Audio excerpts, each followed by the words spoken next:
गुलाम वंश और रज़िया सुल्तान की पूरी कहानी।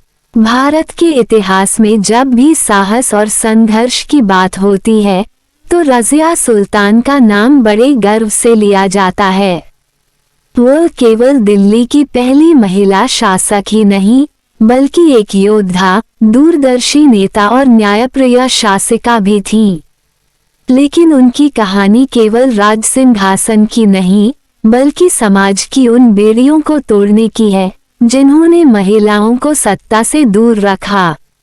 ये कहानी सत्ता की साजिशों, प्रेम, युद्ध और एक वीरांगना की बलिदान की दास्तान है। 1. गुलाम वंश की शुरुआत और रज़िया का जन्म। गुलाम वंश की स्थापना कुतुबुद्दीन ऐबक ने 1206 में की थी। बाद में उसका उत्तराधिकारी इल्तुतमिश 1211-1236 बना, जिसने दिल्ली सल्तनत को मजबूत किया। इल्तुतमिश ने कई सफल युद्ध लड़े और अपने शासनकाल में दिल्ली को एक शक्तिशाली राज्य बनाया। उनके कई पुत्र थे, लेकिन उनमें से कोई भी शासन करने योग्य नहीं था। उनकी बेटी रज़िया बचपन से ही होशियार, निडर और कुशाग्र बुद्धि की थी। जब अन्य राजकुमार विलासिता में लिप्त रहते थे, तब रज़िया अपने पिता से युद्ध कौशल, राजनीति और प्रशासन की शिक्षा ले रही थी। 2. पिता का विश्वास और उत्तराधिकार का प्रश्न। इल्तुतमिश ने अपनी बेटी की प्रतिभा को पहचाना। उन्होंने महसूस किया कि रज़िया न केवल योग्य थी बल्कि उनसे बेहतर शासक साबित हो सकती थी। इसलिए उन्होंने अपने दरबार में ऐलान किया कि उनके बाद रज़िया सुल्तान दिल्ली की गद्दी संभालेंगी।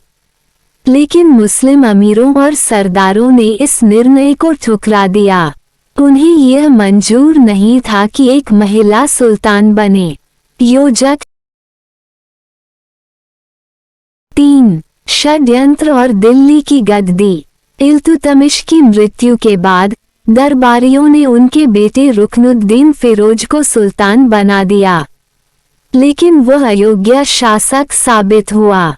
उसकी मां शाह तुर्कान ने असली सत्ता अपने हाथों में ले ली और अत्याचार करने लगी। दिल्ली की जनता जल्द ही इस अत्याचार से तंग आ गई। उन्होंने बगावत कर दी और रुकनुद्दीन की हत्या कर दी। जनता और कुछ अमीरों के समर्थन से रज़िया सुल्तान 1236 में दिल्ली की पहली महिला शासक बनी।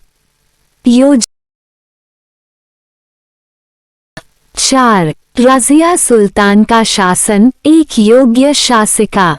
रज़िया ने पुरुषों की तरह शासन करना शुरू किया। उन्होंने घूंघट छोड़कर योद्धाओं की तरह पोशाक पहननी शुरू की।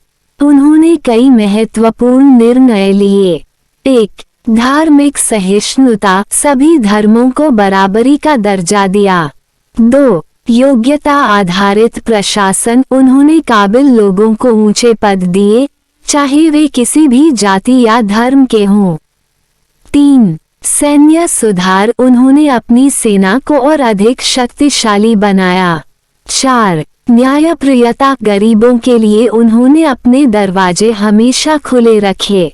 लेकिन रज़िया के सबसे बड़े समर्थक मलिक याकूत, एक अफ्रीकी हबशी अधिकारी को उनका सबसे बड़ा दुश्मन बना दिया गया।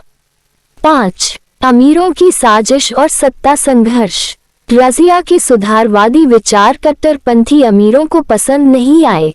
उन्हें ये बर्दाश्त नहीं था कि एक महिला उनके ऊपर शासन करे, वह भी एक गुलाम अधिकारी की सलाह पर।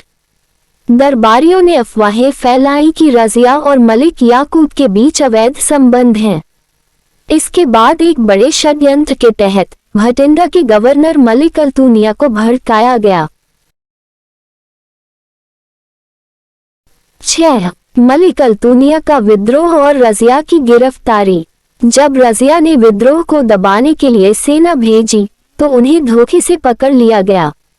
मलिक याकूत को अमीरों ने मरवा दिया और रज़िया को भटिंडा के किले में कैद कर दिया गया। लेकिन कहानी ने एक नया मोड़ लिया। रज़िया और मलिक अल्तुनिया के बीच प्रेम पनप गया। योजक,